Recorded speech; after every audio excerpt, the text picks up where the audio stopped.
So your body's going to take food and it's going to break it down into glucose.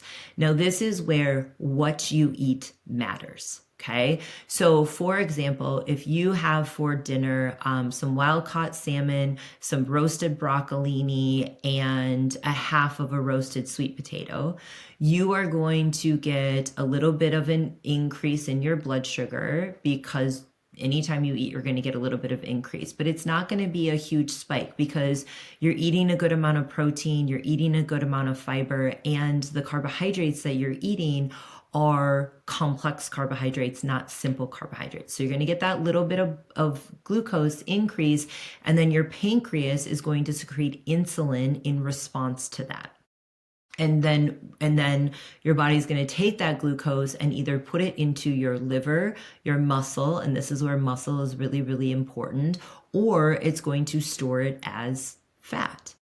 And so, that whole process is happening in your body. And now if you eat spaghetti with some marinara, maybe a little bit of protein, and you have some garlic bread, and you have some wine, and you have some dessert, you're going to get a huge increase in glucose. Your body's going to have to secrete even more insulin to respond to that spike in blood sugar.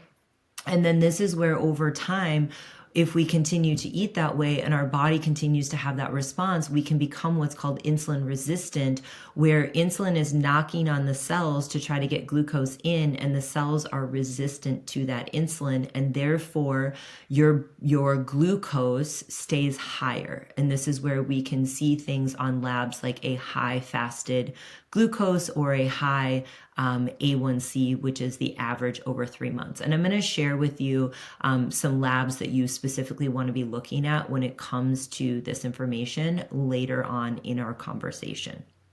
And so your glucose is going to spike and or crash. And so this is where if you have a very sugary, high spike in glucose, then it's going to come crashing down.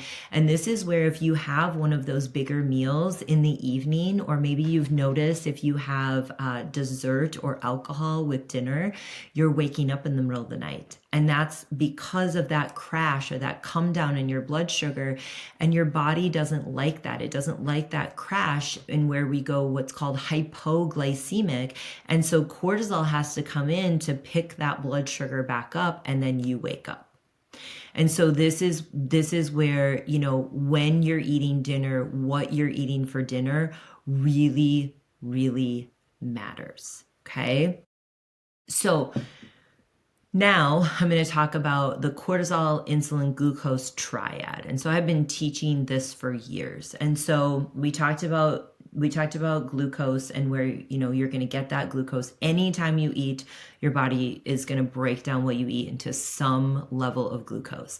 And then pancreas secretes insulin. And where cortisol comes in again is with that crash. If you crash down, then your body has to secrete cortisol to bring that blood sugar back up. Now, you can enter this triad with stress, and not even necessarily actual stress, but perceived stress.